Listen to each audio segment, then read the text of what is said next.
Bienvenidos a este video de terror.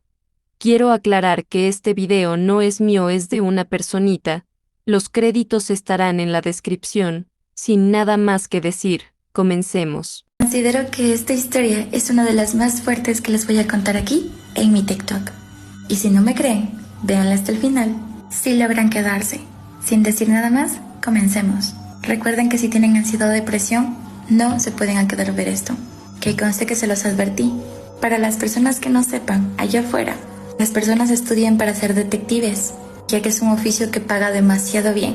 Y no solo para encontrar a personas que fueron robadas, para descubrir infidelidades, sino hay detectives que cuando la justicia no atrapa al asesino y la familia queda inconforme, deciden contratarlos para hacer justicia por mano propia. Y esta es la historia de uno de ellos. Cuando leí por primera vez esta historia, de verdad que no pude creerla. Bueno, pues se hagan de cuenta que hace 6 años, un hombre llamado Marco pierde a la mujer más importante de su vida. A esta mujer la encuentran en un pantano, sin orejas, los labios y los ojos cosidos y sin la mitad de su cuerpo. Esa mujer que él perdió era su hermana. Cuando esto sucede, él no estaba en el país, trabajaba en el extranjero, pero sus padres le llaman a decir que su hermana había desaparecido y que la justicia no hizo nada. Dijo que pues iba a regresar, que tal vez se fugó con su novio, pero la familia sabía que no había pasado eso, porque ella no era de esas chicas que se iban sin avisar. Pasan los días y él recibe la terrible noticia de que su hermana había sido encontrada de esa forma. Y lo pronto es que nunca encontraron la otra parte de su cuerpo. A raíz de eso, su madre le dio cáncer de tanto sufrimiento y su padre se volvió alcohólico. Su familia se arruinó. Todo esto en menos de un año, de verdad. Obviamente la justicia cuando encuentra el cuerpo de la muchacha, según ellos hacen la investigación y al final dicen que no hay sospechosos y le dijeron a Marco que si hubiera un culpable, ese culpable no le iba a regresar a su hermana. Marco se sintió sumamente enojado porque lo único que él quería era justicia, porque ese hombre no solo acabó con la vida de su hermana, sino con su familia entera.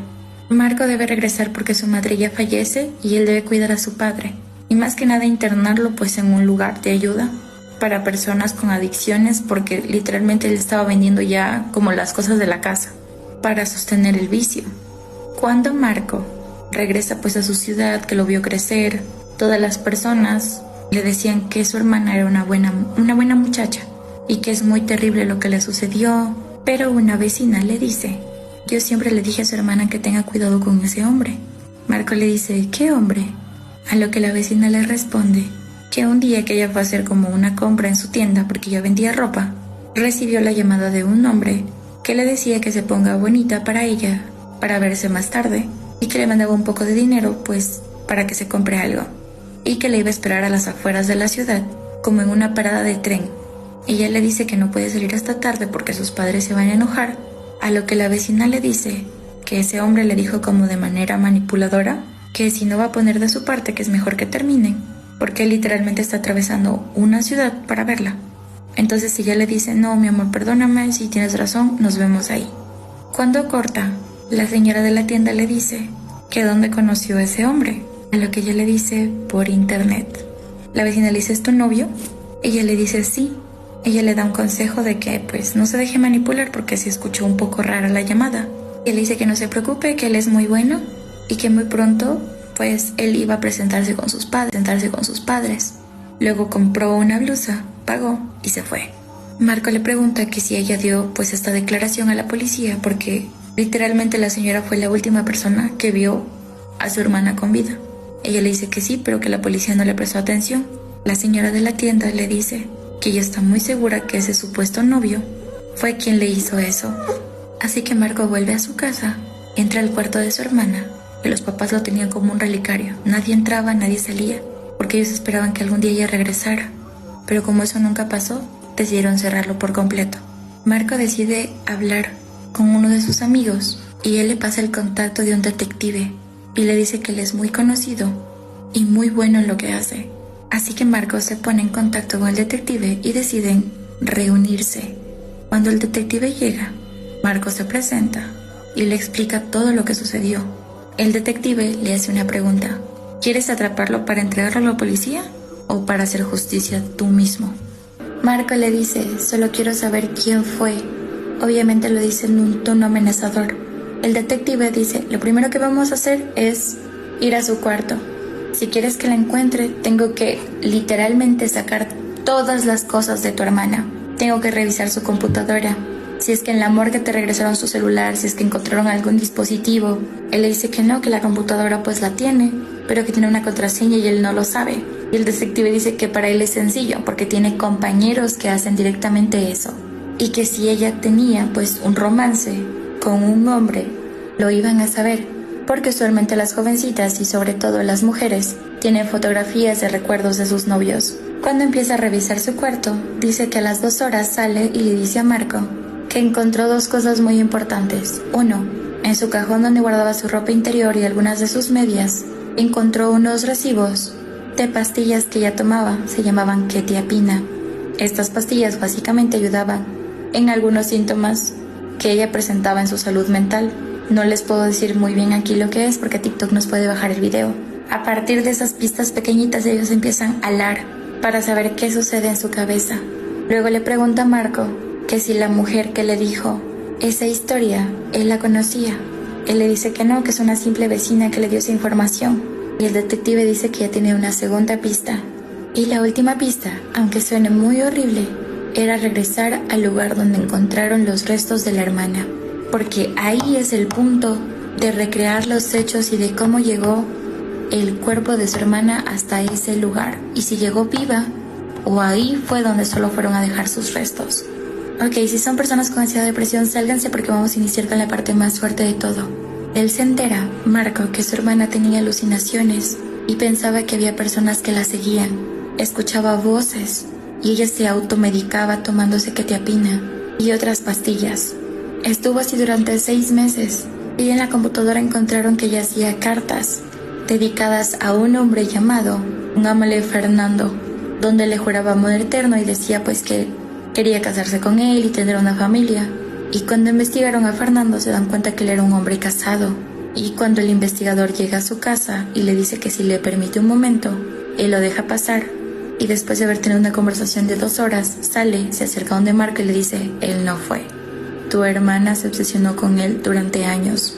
Y en esta parte hay un punto de quiebre con Marco, porque el detective le dice, lo que te voy a contar te va a romper.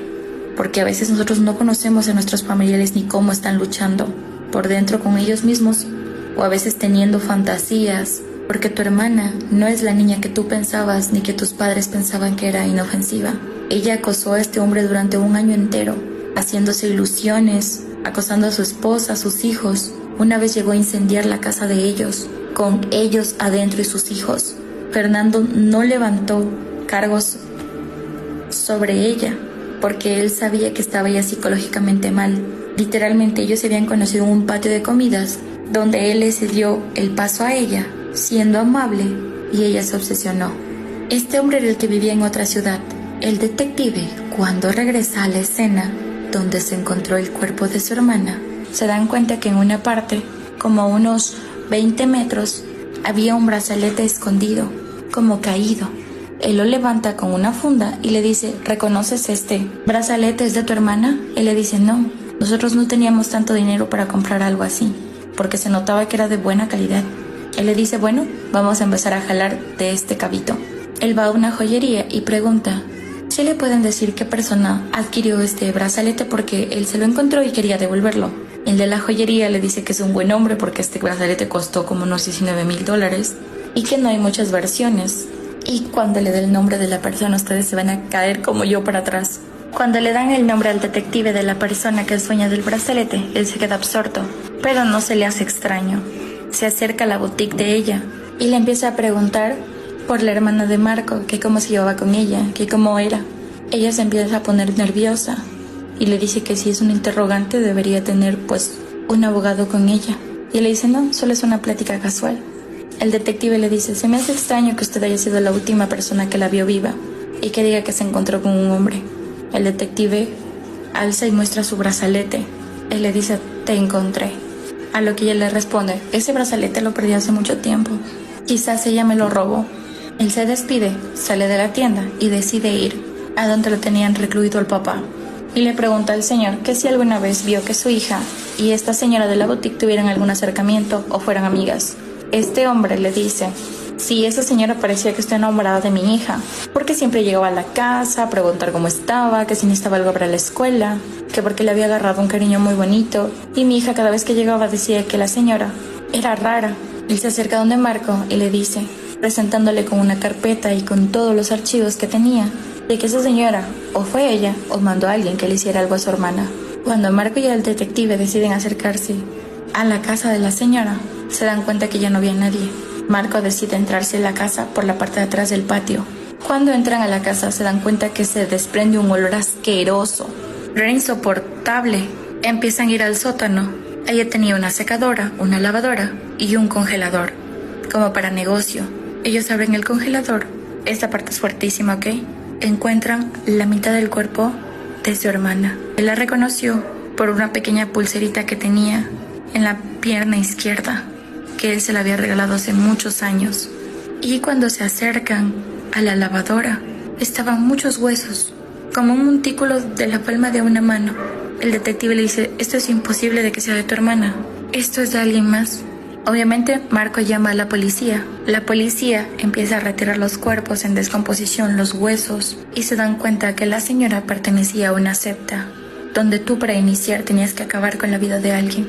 Tenías que ofrendarle las orejas de esa persona. Y esta señora llegó a este pueblo para sacrificar a esta muchacha.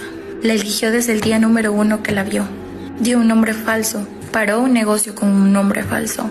Luego cuando supo que la descubrieron se fue. Esos huesos pertenecían a otra persona. Porque sí, aunque ustedes no lo crean, las sectas son muy peligrosas. Hasta el día de hoy la siguen buscando. Nadie conoce su verdadero nombre. Solo tienen un boceto de cómo se ve. Así que sí, ella puede ser la causante de desaparición de muchas niñas allá afuera. De chicas que confían en ella. Porque para Marco, ella era una mujer buena, indefensa, noble. Pero en su sótano estaba la mitad del cuerpo de su hermana. Y pues nada, que los quiero mucho.